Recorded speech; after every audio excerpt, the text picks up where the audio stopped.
Welcome to On the Middle East.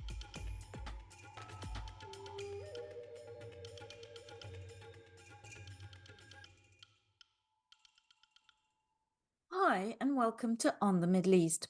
My name is Amir Zaman, and today I'll be discussing the extraordinary turn of events in Kuwait. For decades, the small Gulf Emirate was hailed as one of the most democratic countries in the Middle East.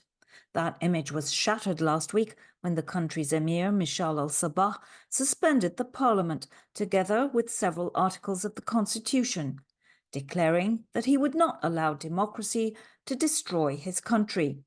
It was a shocking statement, yet there's been little, if any, reaction from the rest of the world, and hardly any coverage in the media of this autocratic turn and the reasons underlying it. Kristin Diwan, a senior resident scholar at the Arab Gulf States Institute in Washington, who studied Kuwait for more than 20 years, joins me today to shed light on this situation.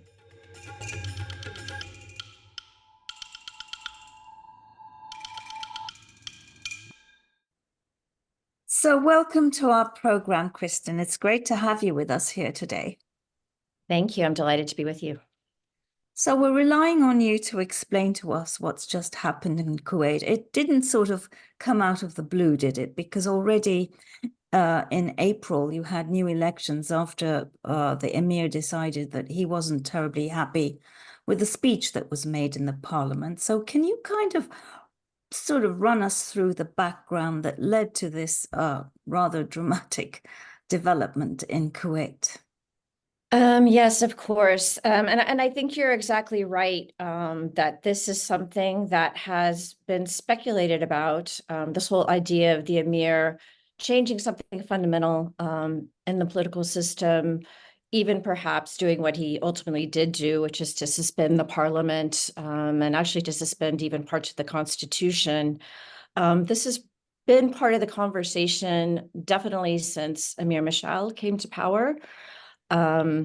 And even before then, there has been an understanding in Kuwait that the country has been falling behind in terms of its development. You can see that very clearly in comparison to its neighbors. Kuwait is a very wealthy country, in fact, but in terms of its infrastructure and a lot of the reforms, particularly these reforms that all the states know they need to make in terms of diversification and energy transition and the like, Kuwait has definitely fallen behind its neighbors. So there's been an understanding that, economically things aren't functioning the way they could optimally, and even some discussion that, perhaps changes need to be made to the Constitution and to the fundamental ways that the country has been working. And so there's this notion that there was this gridlock that, the idea that almost democracy was bad for business, was bad for progress.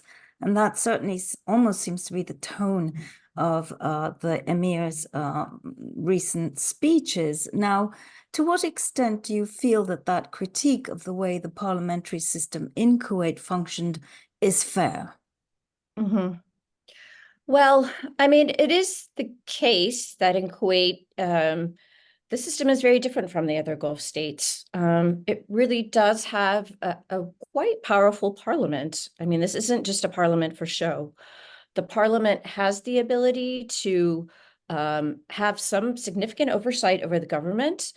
It can do legislation, so it can definitely have its demands made. And very often, especially of the last kind of 2 decades, it's been a quite populist parliament. So it has spoken for basically those Kuwaitis that basically their livelihood is coming through government employment for the most part. So they've been quite understandingly, I think, defending their interests. And it's also the case that the Kuwait parliament is set up in a way that isn't fully parliamentary, right? The Kuwait parliament has abilities to have oversight over the government, to question ministers, even effectively to remove ministers if they can get the votes for that. But it doesn't create the government. So the government is still under the executive branch, which is under the Emir. and the Emir appoints the prime minister, and the prime minister appoints the government. So this has led to a system where the parliament has these sort of negative powers in a way. They can obstruct a lot of things, but it's harder to be constructive. And I think that's especially the case where in Kuwait, like we have in a lot of democracies right now, there's been some really sharp divisions between what's the right way to go forward economically in the country, culturally, what's the right path forward for Kuwait. So a lot of these kind of culture battles and economic kind of almost class battles really have been taking place through the parliament. But what you just said also suggests that to some extent, the personality of the emir matters a lot in terms of how he deals with what you described as that negative sort of energy that emanates from the parliament, which is defined, of course, by the rules Right. that set it up. So would you say that this emir's personality, because I've seen you quoted saying as much, has also played a role that perhaps he may be less tolerant of criticism, for example? Absolutely. Yeah, absolutely 100%. And while I've kind of started our whole conversation by talking about, some of the negative aspects and negative issues of the Kuwaiti parliament, it's very important to say that this is a really something that's rooted deeply in Kuwait's history, really before the modern state was even founded. I think Kuwaitis are very proud of the fact that the citizens have a voice, and they really do have a voice in their governance. And this started from the very earliest days where prominent families basically, coordinated with the Amir and made demands. And those kind of conversations were really respected. And I still don't think that that's something that Kuwaitis want to give up. And so even though all of these problems were quite recognized within the Kuwaiti political system, and that from different sides, both from parliamentarians and a lot of the youth opposition, in fact, that we saw in the streets in 2011, there were calls for reform and changes, and maybe even for constitutional amendments. I mean, the youth movements were proposing constitutional amendments, actually. I don't think that for most people, this kind of unilateral abrogation of the Constitution is particularly welcome. I mean, there are some people that are cheering that on or thinking that this is necessary, but it puts Kuwait in a very difficult position. I mean, when you basically cancel effectively, at least for the time being, the rules of the state, there's a lot of uncertainty that's been created by that. And I think that this Amir, coming from a security background, which we know he did not have political experience. So he was not someone like, if we look back to Sabah Ahmed, 2 Amirs back, for instance, who had been the foreign minister, had served in government, he had served as prime minister. He knew kind of about the give and take, how you can do bargains with the parliament, how you can get your way, use the considerable executive powers that the Emir has to bring different coalitions to kind of force through what were his priorities. It doesn't seem that this Emir really has the patience or maybe the knowledge and ability how to do that, and that perhaps he's been willing to take kind of what I would judge to be some pretty extreme positions to force through the kind of order that I think he's more comfortable with, and to see that he can push through some of the changes and to end what he seems to see as a defiance that's coming from the parliament. Well, as you said, it's very much part of the identity and culture of Kuwait that its rulers be accepted by its people, which is really quite unique, isn't it? It is. I would wish I knew a lot more about that. I'm sure it has a lot to do with the way the tribes interact and how this equilibrium between them is created. But I mean, this man is 84 years old, is that right? Yes, he's in his 80s. He's not exactly a teenager. And then No. there's this whole issue of succession, and he seemed to take issue, I think, with the parliament's apparent resistance to his plans for the succession. Could you tell us a little bit about that, and who are the contenders, or who's in the running to replace this man who, isn't exactly Yeah. a teenager, as we said. Right. So these are another ways in which Kuwait is very distinct. And I think when we try to figure out what's going to go forward in Kuwait, how things are going to look for the future of Kuwait, part of this is trying to piece apart which parts of this distinct elements of Kuwait are leading to this current situation. And I'm actually of the mind that the fact that we're very much nearing a big decision about succession is actually a big reason behind why this has happened. In addition to all of the issues that we just discussed about the need for reform and the economic changes that need to be made. Kuwait, unlike the other states, hasn't gone through this really strong generational shift in the ruling family. We've seen that happen in a lot of places, most notably, of course, in Saudi Arabia, where we saw that shift to the next generation, and we saw that that can have a huge impact on how the country is governed and kind of the way that they see their future and kind of move towards that future. Of course, also in a very much more authoritarian way Oh, than Kuwait totally. has been used to. But in Kuwait, we've still been passing rule from sort of like brothers to half brothers. And we've had now the last three emirs have all been in their 80s. And I think we are approaching perhaps a limit to that in Kuwait, just like we did in Saudi Arabia. And there is a lot of discussion about the next shift may be to a son of one of the more recent emirs, or perhaps somebody else, at least that's from, if not a much younger generation, at least in their 60s or so.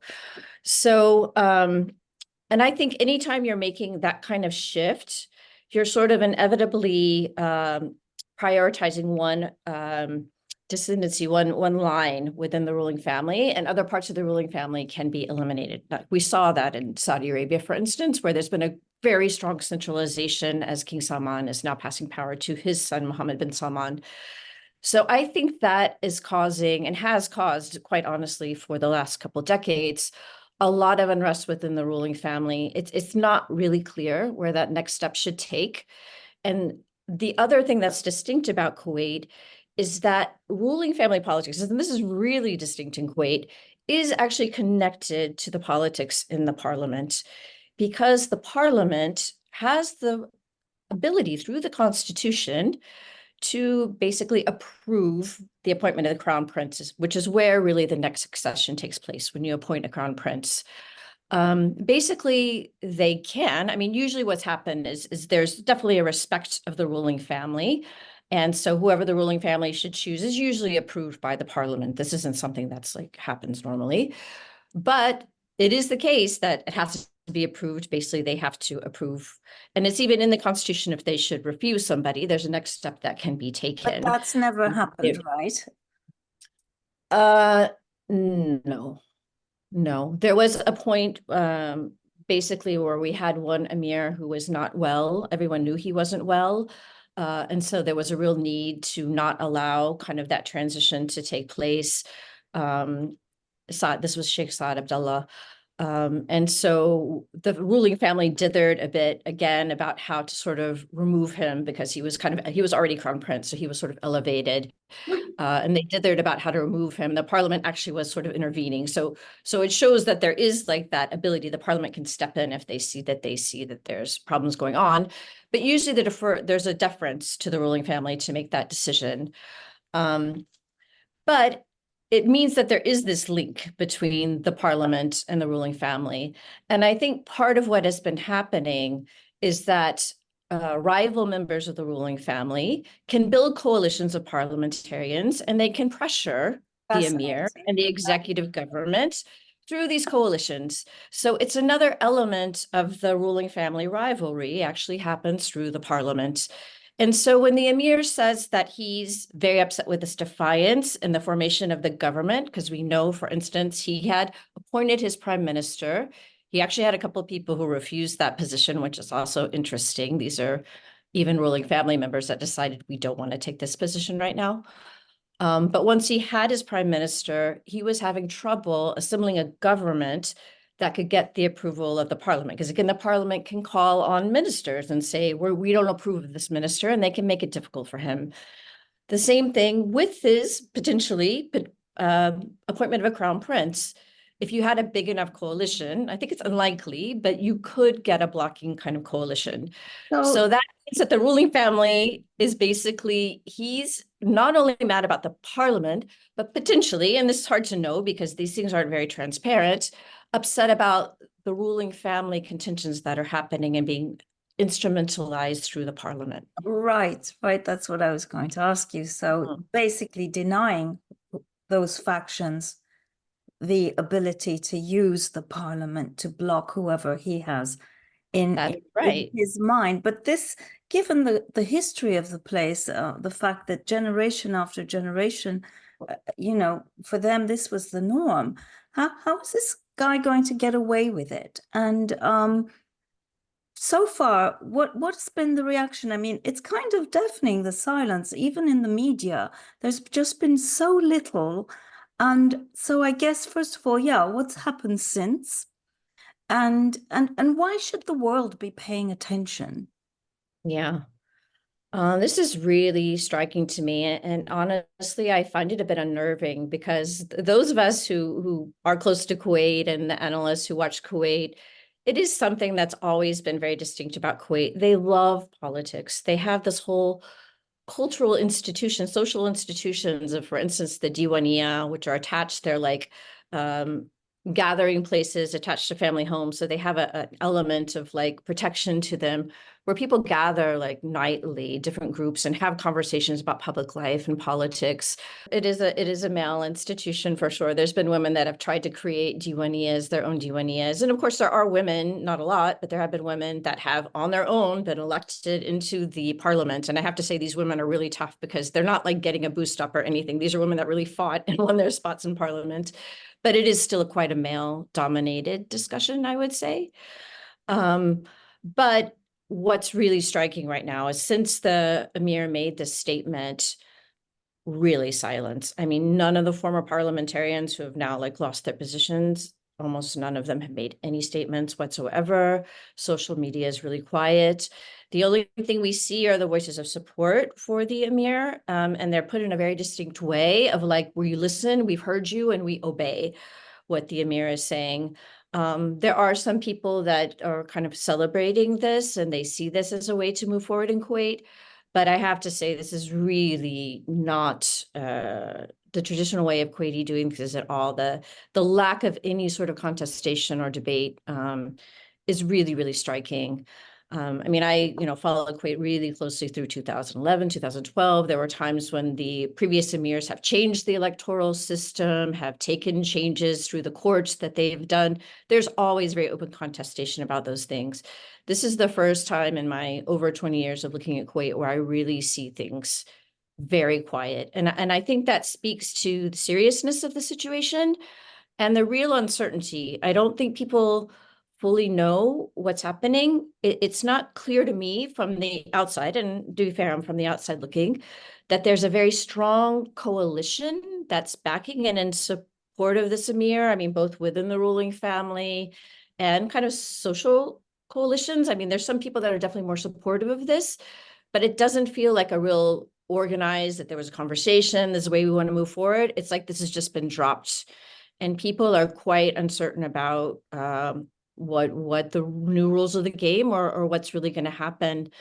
And that I think is really the most concerning at all. I mean, we can imagine certain paths forward for Kuwait where this is, okay, this is a path that we need to take. We're going to do this. And he has said it's temporary for less than 4 years, but it doesn't, and I could be wrong on this because admit I'm not on the ground there.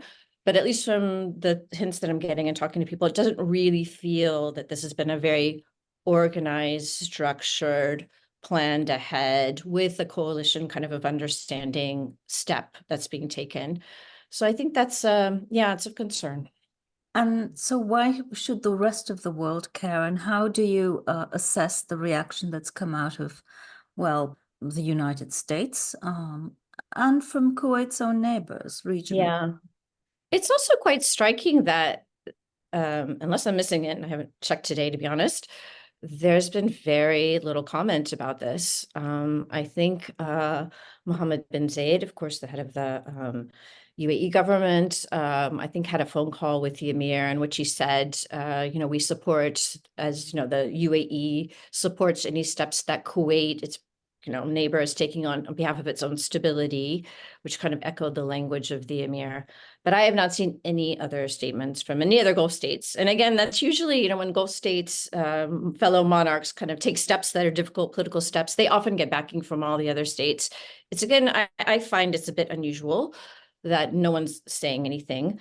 I have not yet seen a formal statement from the United States, which I think is striking. I mean, Kuwait, this has happened before in Kuwait, where you've had an unconstitutional pause in the system, basically, and the parliament has been stopped for a time.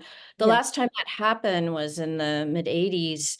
And in fact, this parliament that was brought back after the Gulf War and after the US intervention, effectively as a condition of bringing back Kuwait as an independent country, was quite demanded by the United States that it reinstate its parliament. So the United States has been really connected to safeguarding or returning Kuwaiti democracy. So it's a bit surprising to me that the United States has not made any statement yet. And it may, again, be a part of everyone kind of trying to suss out, okay, well, where are we? Do we want to judge this more serious than it is? Is this a real move? Is this a reform move that really is going to, although outside the Constitution, be limited in scope? Or are we really talking about, an unknown path ahead where Kuwait's democracy is going to be, or democratic practice, we won't call it a full democracy, is going to be, completely eliminated? And I think there's just a lot of uncertainty right now. Well, it reminds me a bit of Tunisia, where you Mhm. had this huge reversal. And initially, when this new dictator, because that's really what he's become, came in, Yeah, people were very happy because they were just so tired of the gridlock, of the right. dysfunction of the democratic system as they saw things. But their lives haven't changed, haven't improved. How dire is the economic situation in Kuwait, if it is at all? I mean, are there lots of unemployed young people who are full of frustration and may, if they Yeah, see their lot improving under this new system, may embrace right. it in some way? Well, this is also part of the distinction of Kuwait, because I would never say the situation is dire. Um, it's a very wealthy country still. I think there's an understanding that they're not taking the moves that they should make in terms of reform to really prepare for their future. They've been dipping more often than seems reasonable into sort of their budget and overspending. And all of that is basically kind of on just salaries. So it's really still this kind of classic rentier system where the state is effectively employing people, not employing people effectively. These are doing government jobs a lot of times that aren't really, they're almost like disguised unemployment. They're jobs that aren't very much needed. So there's a huge inefficiencies in the Kuwaiti system. There's a clear need to kind of, okay, you guys need to get ahead more. There's real things that need to be done. And there are concerning things in terms of infrastructure slipping, services slipping, problems with the education system, these sorts of things, right? And maybe more delays in people getting housing, because housing is still, you still get massive subsidies for that. You still get massive subsidies for fuel and all of these sorts of things. Healthcare system slipping. So it's really about the whole system slipping, and that's clearly linked to the governance and the way that the government is running and using its resources.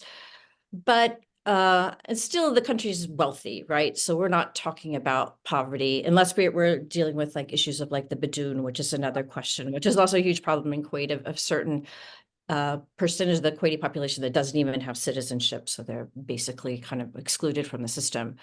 But generally for Kuwaitis, and also for, of course, foreign labor, we could talk about that. It's a different conversation. But Yeah. I'd say for Kuwaiti citizens, while people are feeling like less wealthy in terms of the services that they're getting, I wouldn't really talk about Kuwait having poverty. And it's still a quite small population of Kuwaitis that are pretty well covered in terms of the subsidies and things that they get from the government. Well, there's so much more we could talk about, but just one final question. Since you mentioned the Bidun, the stateless people, what I've seen said Mhm. about them is that a great deal of these people are Shia Muslims. Hmm.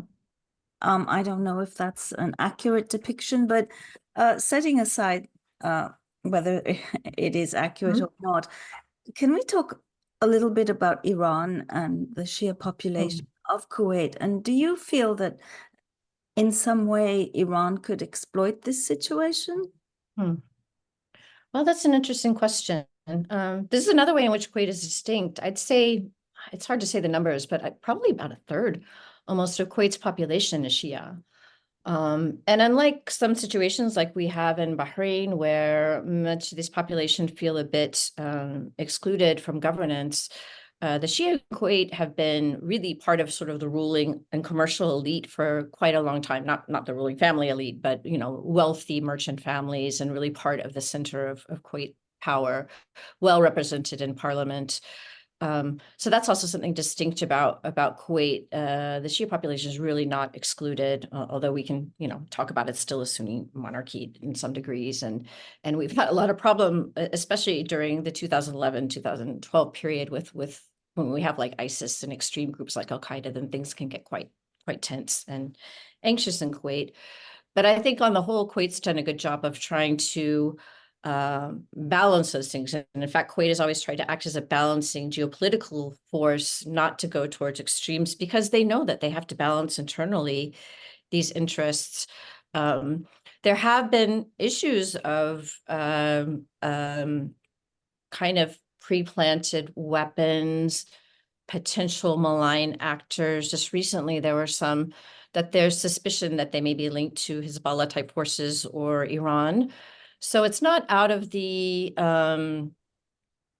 you could imagine that is a potential worry for Kuwait. I don't really see that as the main kind of threat right now, but there's no question that within the regional forces too, Kuwait has to be worried about a lot of vulnerabilities. I think more recently the worry has been more about Iraq again, and some recent moves in Iraq about the border issues, which is concerning, and they have some of that with Iran too. But it is a fact that Kuwait is kind of a bit vulnerable, I guess, in terms of its geopolitical positioning.